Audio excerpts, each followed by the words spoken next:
والصلاة والسلام على رسول الله وعلى آله وصحبه أجمعين ومن تبعهم بإحسان إلى يوم الدين. أشهد أن لا إله إلا الله وحده لا شريك له وأشهد أن محمدا عبده ورسوله. أما بعد، ہم نماز کے بارے میں بات کر رہے ہیں. تکبیر تحریمہ کے بعد اللہ کے نبی صلی اللہ علیہ وسلم دعائے استفتاح پڑھا کرتے تھے، جیسا کہ صحیح بخاری میں اس کا ذکر موجود ہے. ابو ہریرہ رضی اللہ تعالی عنہ نے رسول اللہ صلی اللہ علیہ وسلم سے سوال کیا کہ آپ نماز شروع کرنے کے بعد سورہ فاتحہ پڑھنے سے پہلے کیا پڑھتے ہیں؟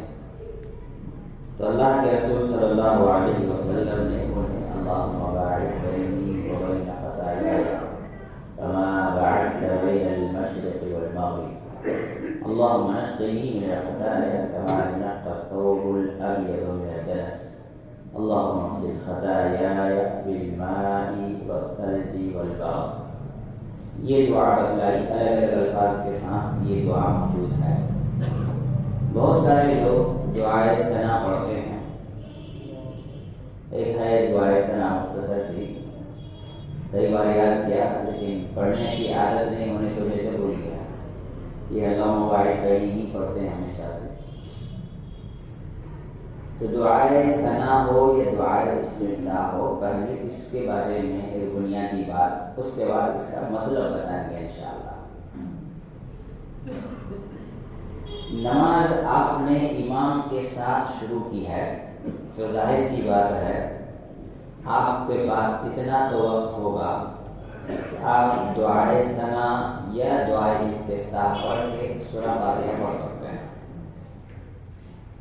لیکن اگر آپ نے امام کے ساتھ نماز شروع نہیں کی ہے تو ایسی صورت میں آپ کے پاس کتنا ٹائم ہے آپ کو خود نہیں معلوم ہے نا. کتنا ٹائم ہے کھڑے کرنے کا؟ ہو سکتا ہے میں دعائے ثنا پڑھوں، دعائے ثنا مکمل ہونے سے پہلے امام رکوع میں چلا جائے، پورا ممکن ہے. یا یہ ہو سکتا ہے کہ آپ جب نماز پڑھنے آئے، فجر، مغرب یا عشاء کی نماز ہو رہی ہو اور امام قرآن کی تلاوت کر رہا ہو. ایسی صورتوں میں انسان کو چاہیے کہ وہ نماز شروع کرے اور ڈائریکٹ سورہ فاتحہ پڑھے. اس کی تو وجہ ہے، اگر امام کے ساتھ آپ شروع کیے ہیں تو آپ دعا استفتاح پڑھیں گے یا دعا ثنا پڑھیں گے، اس کے بعد سورہ فاتحہ پڑھیں گے، اس کے بعد امام تلاوت کر رہا ہے آپ اس کو سنیں گے. لیکن اگر امام کے ساتھ آپ نے نماز شروع نہیں کی ہے، امام آلریڈی تلاوت کر رہا ہے، تو امام اگر نماز میں تلاوت کر رہا ہو تو سورہ فاتحہ کے علاوہ کچھ اور نہیں پڑھنا چاہیے.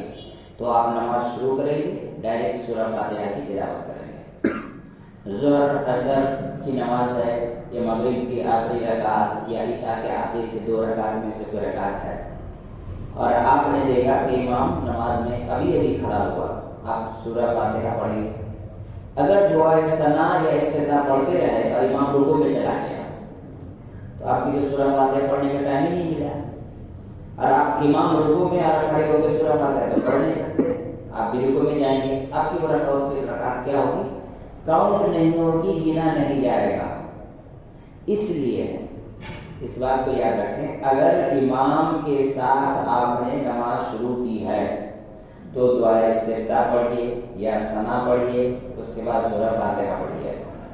اگر ظہر عصر کی نماز ہے تو سورہ فاتحہ کے بعد ٹائم ملے تو کچھ اور سورہ بھی پڑھیے. مغرب کی آخری یا عشاء کے آخر کی 2 رکعت ہے، ٹائم ملے تو سورہ فاتحہ کے علاوہ کچھ اور بھی پڑھیے. لیکن اگر آپ نے امام کے ساتھ نماز شروع نہیں کیا ہے، نہیں معلوم کہ کتنے دیر کے بعد امام رکوع میں چلا جائے گا، یہ فکس نہیں ہے. اس لیے گھڑی میں فکس تو نہیں ہے کہ 15 سیکنڈ کھڑا رہنا ہے، 20 سیکنڈ کو کرنا ہے. امام ہو سکتا ہے کہ آمین کے بعد انا اعطیناک الکوثر پڑھے یا تو والمرسلات عرفا پڑھ دے یا والطور وکتاب مسطور پڑھ دے. بڑی صورت بھی پڑھ سکتا ہے اور چھوٹی صورت بھی پڑھ سکتا ہے. تو ایسی صورت میں جب یہ متعین ہی نہیں ہے تو ایسی صورت میں آپ کیا کریں گے؟ نماز شروع کریں گے. میں نے یہ صورتوں کا نام اس لیے لیا کہ امام ظہر میں عصر میں بھی سورہ فاتحہ کے علاوہ کچھ پڑھتا ہے، اس کے بعد رکوع سجدہ کرتا ہے. اور نارملی جب امام جہری قرأت کر رہا ہو اور آلریڈی تلاوت چل رہی ہو تو آپ کو سورہ فاتحہ کے علاوہ کچھ تو پڑھنا ہی ہے. تو صحیح طریقے سیف سائڈ یہی ہے کہ آدمی آئے گا، آ کے سورہ فاتحہ پڑھے گا فوراً، تاکہ اس کو فاتحہ پڑھنے کا موقع ملے اور اس کی رکعات کاؤنٹ ہو جائے. اچھا یہاں پہ یہ بھی یاد رکھیں، آپ آئے، آگے ہاتھ بانٹ لیے، الحمدللہ رب العالمین الرحمن الرحیم مالک یوم الدین تک آپ پہنچے اور امام رکوع میں چلا گیا، تو آپ اس صورت کو کمپلیٹ کرنا ہے. اس کے بعد رکوع میں جائیں گے. اتنی گنجائش تو الحمدللہ حدیث مسجدوں میں ہوتی ہے کہ آپ سورہ فاتحہ کمپلیٹ کر کے رکوع میں جا سکتے ہیں. دوسری جگہ پر ہو سکتا ہے کمپلیٹ کرنے سے پہلے وہاں کھڑا بھی ہو جائے دوبارہ. میں تو ادھر جانے کی بات کر ہی نہیں سکتا، ادھر جانے کی بات تو کر ہی نہیں سکتا. جو جاتا ہے اس کا مسئلہ اس کے ساتھ، ٹھیک ہے، میں اس پہ کمنٹ نہیں کرنا چاہتا. لیکن آپ نماز پڑھ رہے ہیں، آپ نے سورہ فاتحہ شروع کر دی ہے اور امام رکوع میں چلا گیا تو آپ سورہ فاتحہ کمپلیٹ کریں. ہاں قاری الباسط کہہ رہا ہے اگر ہم لمبی تلاوت کرنے آئیں گے تو اہل حدیث مسجد کا بھی امام کھڑا ہو جائے گا. کچھ لوگ ہوتے ہیں نہیں میں سورہ فاتحہ شروع کیا تھا لیکن کمپلیٹ کرنے سے پہلے آپ کھڑے ہو گئے. اتنی جلدی تو ہمارے یہاں کوئی امام کبھی نہیں کھڑا ہوتا ہے. اس کا مطلب آپ کیسے سورہ فاتحہ پڑھ رہے تھے؟ پھر وہ پورا لمبا تلاوت سناتا ہے اتنا سے الحمدللہ رب العالمین. بلے اتنا لمبا تم کو پڑھنے کون بولا؟ تھوڑا سا اور صحیح سے الحمدللہ رب العالمین الرحمن الرحیم مالک یوم الدین. ایسے بھی تو پڑھ سکتا ہے. ایسے پڑھ کے تو میری رکوع نہیں چھوٹتی. اگر مان لیں کسی کے ساتھ ایسا ہو گیا کہ سورہ فاتحہ کمپلیٹ کرنے سے پہلے امام کھڑا ہو گیا تو کیا رکوع میں جائے گا؟ نہیں، وہ رکعت دوہرائے گا. اس مسئلے کو آگے ڈسکس کریں گے. یہی بات اللہم باعد بینی و بین خطایا، تو یہ بہت زبردست دعا ہے. اللہ تو میرے گناہوں کے درمیان اتنی دوری پیدا کر دے جتنا پشچم و پورب کے درمیان دوری ہے. پشچم و پورب کے درمیان کتنی دوری ہے؟ اتنی میرے گناہوں کے درمیان دوری کر دے، ہے نا. اب سوچئے یہ گناہ کی مغفرت کی ابتدا نماز شروع ہوتے ہی ہو گئی. انسان پہلی دعا جو کرتا ہے کہ اللہ میرے گناہوں کو مجھ سے دور کر دے، اتنی دور کر دے جتنا تو نے پشچم و پورب میں دور کیا ہے. اللہم نقنی من الخطایا کما ینقی الثوب الابیض من الدنس. اللہ تو میرے گناہوں کو ویسے دھو دے جیسے سفید کپڑے کو گندگی سے دھو دیا جاتا ہے. اللہم اغسل خطایا بالماء والثلج والبرد. اے اللہ تو میرے گناہوں کو دھو دے برف سے، اولا سے، ٹھنڈے پانی سے. یعنی انسان سورہ فاتحہ شروع کرنے سے پہلے 3 دفعہ اللہ تعالیٰ سے اپنے گناہوں کی معافی مانگتا ہے. اپنے گناہوں کی معافی مانگتا ہے. کتنی عجیب دعا ہے. ایسے ہی اللہ کے رسول صلی اللہ علیہ وسلم نے نہیں کہا کہ نماز پڑھنے سے گناہوں کی معافی ہوتی ہے. دن میں 5 ٹائم نماز پڑھو تو ویسے ہی جیسے 5 بار غسل کرنا.